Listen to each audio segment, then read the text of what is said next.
Yes, I think I've figured out how to use my mic. My beautiful, beautiful, beautiful blue mic. Okay. So very excited about that. Uh, we'll see how this goes.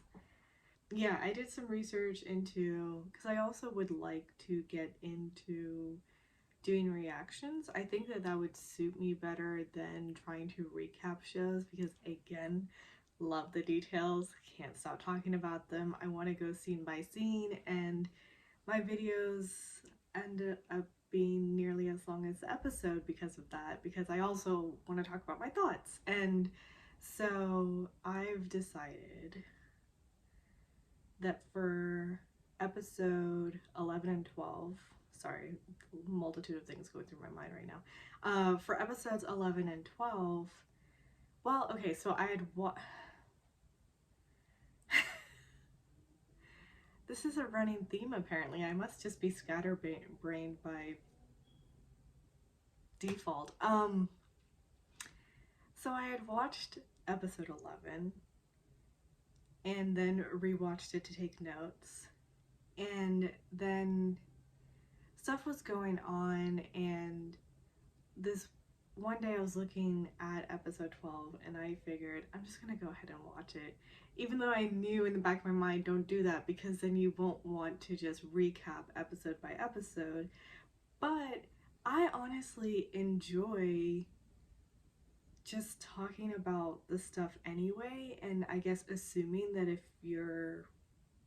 if anyone is watching the video, which my Bridgerton video got a lot of views on it. If any of you guys are here, hey. And I found that I much rather liked that format of what I was doing, in that I just watched the show and then came over here and talked about thoughts that I had about certain things that happened, or whether I liked it or didn't like it or whatever. And I find the more conversational, because obviously I would love to see comments though, so that I can chat with people. It would be a lot of fun. But you know, I think I just enjoy the sort of sit down, and I just like talking about things, I guess. And my sister's so sick of it. So me and her have different things that we enjoy watching. So I think that's a lot of what it comes down to. But when I watch something, especially if I'm really into it and I love it, I want to talk about it, which is kind of what brought me to YouTube. Actually, no, I would say a lot of the YouTubers I watch are of that vein, that they watch shows, movies, some that are recent, some that have been out for whatever, and just sort of either they're giving a recap and they're telling you about what happened, or they're telling you about how they feel about what happened or whatever. And I enjoy watching those things, and it kind of inspired me to want to start this. I don't know why I just went into all of that. Anyway, in case you were interested, I guess. But before we start the topic of this video, I should say hey. And so, yeah. Hi, YouTube friends. It's Trish here, and welcome to my little corner of the internet. Today I'm talking about episodes 11 and 12 of the K-drama 39. Uh, um, hmm. I'm kind of glad that I went about it this way, that I just went ahead and watched because they're the final two episodes. It's the wrap up of the entire season. And so sort of, I also took some time after watching episode 12 just to process, I guess. Also live life. Because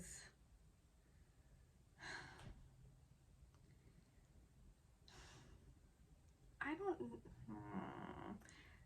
Okay, so I made. Let me just go ahead and get into this. I made a list of things that I liked, and then a list of sort of questions that I had, or I don't know, things that happened that just made me go, what? Like, and I realized that because it's the last two episodes, they're having to wrap everything up. Yeah. So let's get into that. Should I start with sort of the bigger stuff and then branch off into the littler things? Some of them might be a little linked with each other. I think I have, yeah, two things that sort of are linked together. So let's, I guess, start off with a few things that I liked. I liked the last brunch sort of thing. I'm glad that she took it well. I wondered if she might be upset by that, but I like that Mijo turned the list that she had of people she wanted to invite to her funeral or to notify when she did pass away, and turn that into a sort of last farewell situation. And yeah, it was really sweet. I also, I guess, getting into the bigger sort of topic or whatever, I did like the way they handled Chanyeong passing away. It sort of happened mid episode 12, and it was, how do I put this, quiet. I Because we are following mostly Mijo. She kind of is technically the main character of the show. So, she gets a phone call in the dead of the night by Jin Sok, and she just knows. And I mean, by the way, the acting is phenomenal because, and I knew Sonia Jin is just an amazing talent, but they're all very, very good at the characters that they were playing. But I mean, another reason why I was like, maybe let's not recap these episodes, because I was just a sobbing mess. um, because, they pull the emotions out of you, and just, I mean, yeah. So, but yeah, I like that it sort of happened midway to the episode, so that in watching how their lives went on after the fact, it didn't feel rushed. We had time to see, I think, did they break it up into 1 year after the fact and 3 years after the fact? Or am I mixing that with another drama? I'm not sure. This is also a problem. Sometimes I'll watch things simultaneously, especially since Thrity-Nine was releasing 2 episodes a week. I was just like, I also need to watch something else. Which then I started to realize some underlying things that were being repeated almost through the episodes. Like, I'm pretty sure I was watching 3 different shows that all had something about adoption in it, something about being an orphan. Either it was the main character or the secondary character, and how that affected their life. And I don't, and I think they're all new episodes or shows. So, what was I watching? Why do I always blank right after watching something? I was watching Hometown Cha Cha Cha, which, really nice drama. It's kind of long, or maybe it's just long in relation to the other things I've been watching. Um, that was really well done as well. And over there, the lead man is an orphan technically, and that was an issue with her dad for a short period of time, but still, it was initially there. And then Business Proposal, the second, I just finished that yesterday. So the second lead over there is an orphan, and that was also an issue. So anyway, I didn't realize this was such a big, and in a sad way, it doesn't surprise me. And on the one hand, I'm trying to understand from the parents' point of view, like, why is that such a,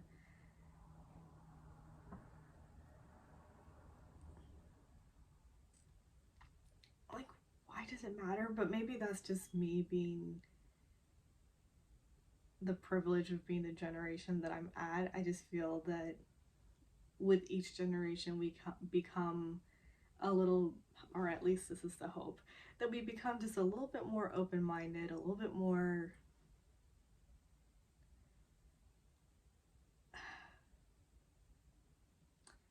how do I say this?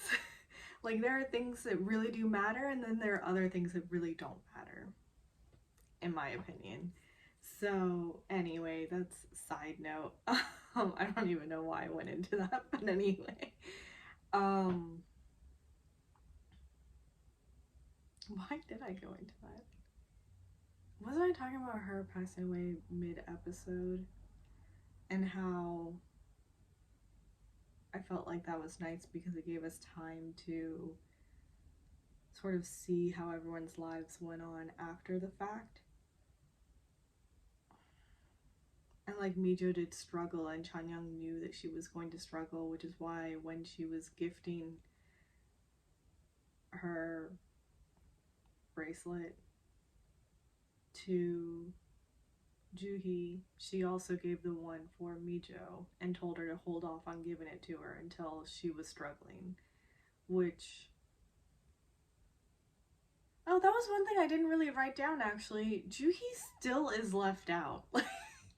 In episode 11, as things were happening, and you know, she sometimes would find out again later or at the end of things, which it's like her only thing that she is asking for is wanting to feel not like, not even like an afterthought, but sort of like, know that you can lean on me. I'm sort of like, I know I'm an emotional person, but I can walk with you through things. And I don't know, I still felt like he was always being left out, yet it wasn't almost an issue anymore. She just sort of would listen as things were being told to her, sort of how Mijo went to go have her last conversation with her biological mother, or how Chanyeong went and took her photo and didn't like she wasn't there during that sort of car ride. And not saying that all three of them should always be together because they're BFFs, but it also, since that was an issue for Juhi in the middle of the season, suddenly you don't see any changes happen. It's still that way, and then she's just sort of hunky-dory about it. I mean, she's a good sport, but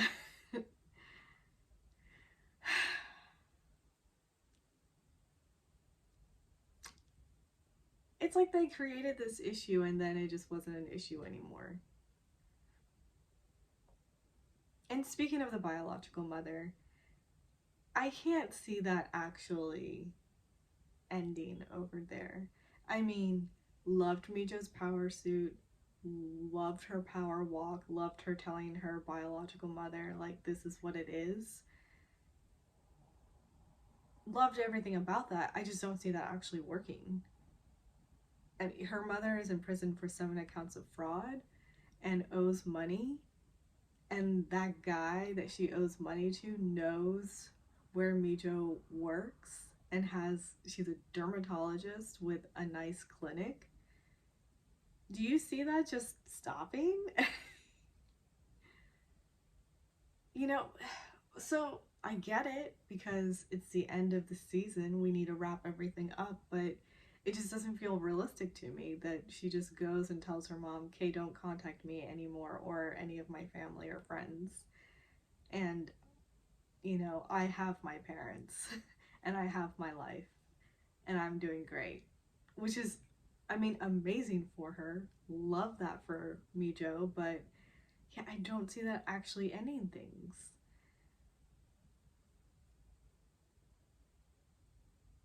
I mean, hell, I hope it does, but but I just don't see that happening. So that was one thing where it really just did not make sense. Juhi and Hyunjun getting together suddenly. I obviously we knew that it was going to go that way, and I get it. The show isn't technically about the love. right? It's about the friendship, and it's about someone that's so close to you that you thought you would have the rest of your lives together with. You've already spent 2 decades together. You were looking for, like, however many more decades together, and suddenly they're going to be gone in a matter of months.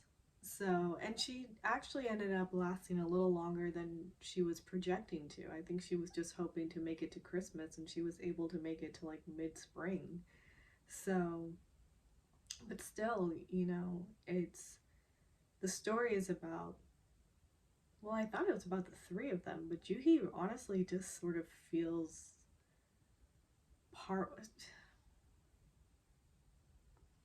I don't know, which just sort of bugged me. I think it's just because I love Juhi so much, and she's such a sweet and nice person and a friend, and is there, but she just doesn't really obviously feel as close as Mijo and Chanyeong are, and I get that that just sometimes happens, and I guess she just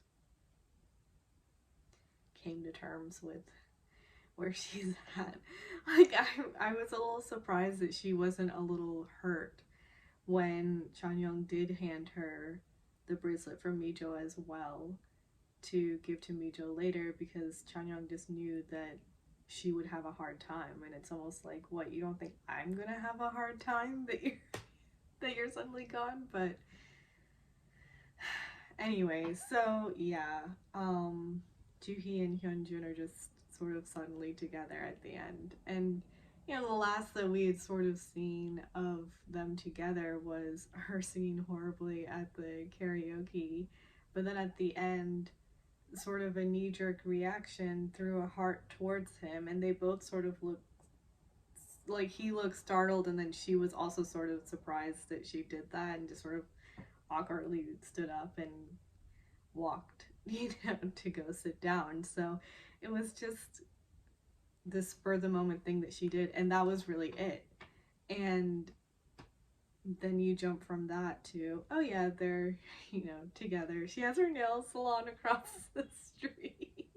That's really cute. So they can just look at each other across the street sometimes. They are a cute couple. They're suddenly a couple, so you just sort of wrap your head around that. Chanyeong and Jin Suk not getting married, I both love and don't love that. I think it's because for Chanyeong, love it because that's what she wants. It's just, sure, they love each other, and that's enough, which is, I get that, totally do. But for Jin Suk, it's just like, oh, but he wants to be her husband, like, he wants that title. And so I kind of feel bad that they didn't. I don't know, it's a weird sort of bittersweet thing. They continue to live with each other, and obviously we're just in love until the end and even onward, but yeah, they never did get married. And it was interesting when her mom sort of stopped him as he was leaving one night to tell him that you should move in, and we'll go back and we'll visit once a week, because she understands that ultimately the main thing is they love each other. And so what is a label, or the ceremony of getting married, other than just this thing that we've denoted, as a society to do? But ultimately the thing is they both love each other, and that's it. Like, that's all there needs to be. And so even though he was just sort of like, I would marry her, it's just she's just like, I know. It's okay. Not your fault. um so, but yeah, he's obviously not going to pressure her and push her into doing something that she doesn't want to do. So again, I both love and sort of don't love that they didn't get married. I really liked how after Sonyu found out from So-won that she's now interviewing and auditioning for orchestras, that's really great. It makes him super happy. And then to hear from her, it's because of the conversation she had with Mijo. And, you know, after she leaves, just rushes straight to Mijo to thank her. And he just sounded so, I mean, it was just so sincere because, and I think he said that you saved her, which is not that she was existing, she wasn't living. And piano is what she loves to do. And she was denying this of herself because she felt that she got to the level that she did because of her adoptive father's money, when really it's not the case. It's an inborn talent that she has, and she just has a knack for it, and she's really good at it. And she shouldn't stop because of that reason, because that's not a reason. So, and of course, everyone else can tell her around, but it was just the way Mijo phrased it and worded it, and really brought to a point that I could have the same education and not be as good as you. So, yeah, and hearing that it's a talent she got from her biological parents and not from her adoptive father really helped her to sort of move past that. And so, anyway, he's just eternally thankful for that. So, that was really sweet. They adopted Hoon. I'm so happy about that. I also love the way that they did it, that Mijo sort of went up to the window and he's inside coloring, so it's calling back to how she was adopted by Mihyun and her parents, and how Mihyun was at the glass and making the faces and stuff. So it was really cute, and I like how sort of subtly she was like, so I'm getting married, and we're building a bigger house, and so I have one question. It's, how do you want to decorate your room? Super sweet. My only thing is, I wish Sonyu was there. And I get why he wasn't. Ish. Because she has had this connection with him since the very beginning of the season. We've seen little clips with her together. But, he also had his moment with Hyun in the last episode, I think, where, yeah. So, and you guys are adopting a kid together. Why wouldn't Sonyu be there for this? And if we do want to keep it as the moment that it was with Mijo and Hoon, then have Sonyu just be standing in the doorway and then like come in at the end, so you like just see him sort of overlooking it, and then he comes in towards the end and they're coloring together or something. I don't know, I feel like Sonyu should have been there as well. That's my only gripe with it. I love how it happened. I love sort of the conversation. I love that it happened at all, because it really was just like, adopt this kid, you guys would be so cute. So they're a sweet family. Yeah, I think just to sort of end it off, I liked that. Oh, okay, two things. One thing I don't know how I feel about, and the second I'll just leave off for sort of the end because it was sort of the end of the season. Jinsuk, I'm not sure how I feel about. So after Chanyeong passes away, he continues to live in her apartment. And we see these little flashback clips of how she had said to make a Christmas tree and make sure it's beautiful, and to plant flowers, and that she'll come every season to visit and to see, which is very sweet. And he is continuing through and doing that. And I suppose that he chose to continue living in her apartment, and all her photos are around, and so it's bittersweet. There's a part about that that's very romantic, but so sad. You know, and granted, it's only been, I think it is 3 years after the fact, so relatively still a short time. But I just feel like it can't help to continue to be there. You know, he has this moment where he's sitting on his couch and the Christmas tree is over there and he's probably watching something on TV and he just says out loud that, like, I really miss you.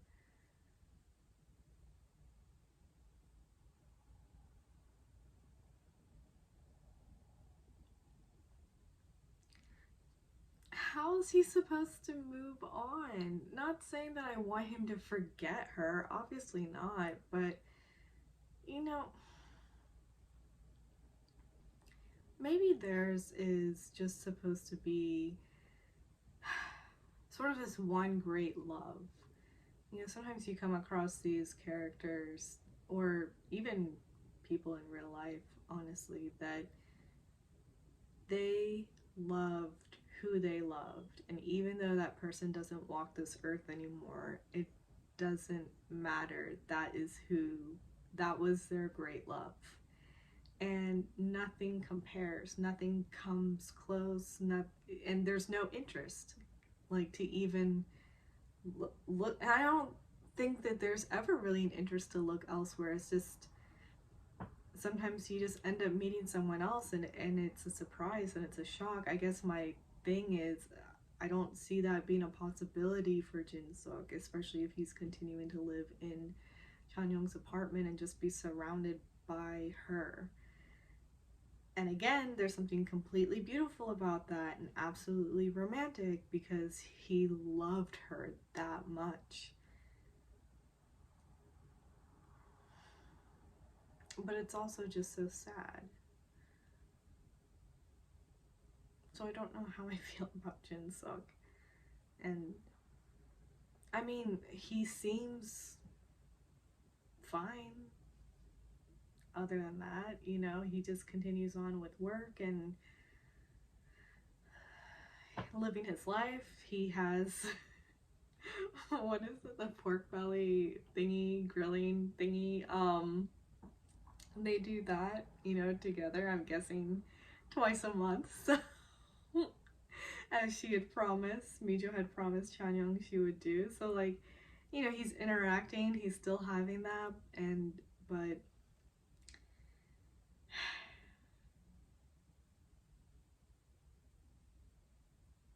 yeah. So that's that with that. Anyway, sort of the last thing that I just sort of love that they put in as a scene, because I did sort of wonder how, what would they, Juhi and Mijo, end up doing once Chanyeong was gone, and how would their friendship be? And it's still there, it's still strong. They visit her mom on her birthday and they bring gifts, and Jinsuk is over there, and it's just like, you know, they just, there's a lot of love, and I like that they sort of end the season with them at her grave and they're still bickering in front, you know, which is like the friendship hasn't changed, and that's really sweet to see. And it hasn't changed in the sense that, I mean, yes, with Juhi and Mijo, the friendship hasn't changed. But also, even though you don't hear Chanyeong, it still feels like she's there. Like, they are still friends with her, obviously. And so they come and they have conversations with her and, you know, update her on what's going on. So, yeah, that's, it's nice. It's really nice. So overall, I like the ending. Few things didn't make sense. But in terms of the season coming to an end, I guess it makes sense why they ended some things the way that they did, I guess. So, yeah. Y'all, I was sobbing during Chan Young's message that she recorded for Mijo. That scene. Wow. So, on both parts, so well done. So incredibly well done. I'm glad we didn't have that funeral scene. Sorry, so random. I just thought about that. I was wondering if that was going to be how this season ended in a way. I thought that was going to happen in like the last 15 minutes of the show, and then we'd get a quick 3 minute. This is how everyone's been since then. That's what I had anticipated the season was going to end. So I was really happy that the season ended as it did.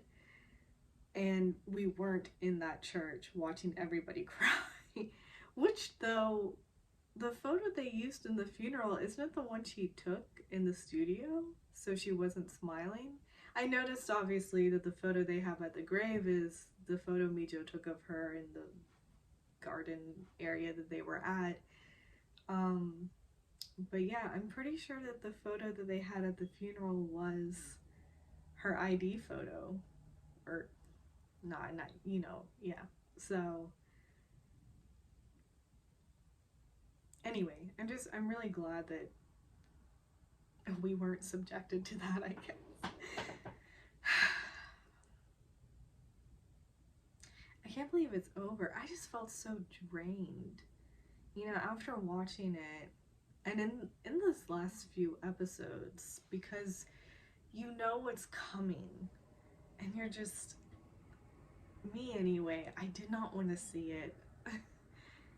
You're getting to know Chan Young so much, and you're watching her sort of process through this, and then decide what she wants to do, but then also having her fears. And in the last, so episode 11, she was sort of grappling with depression setting in and not having any energy to go and do anything, and just feeling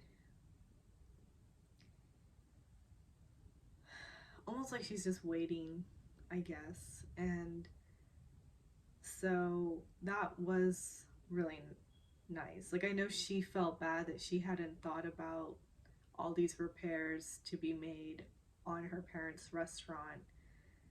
She hadn't thought about it before, and she felt guilty about that because now she is, now that she's almost not going to be around anymore. But it was this nice project to come up to occupy her time, give her some excitement and some energy, because she's focusing on something that's tangible, it's happening right in front of her, and she can view it and work on it. And she's doing this for her parents. So I'm gonna start crying. Okay, that was just it was lovely. Yeah, I think that's about it.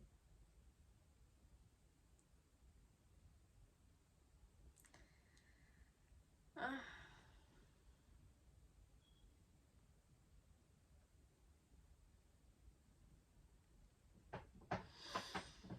okay, toodles.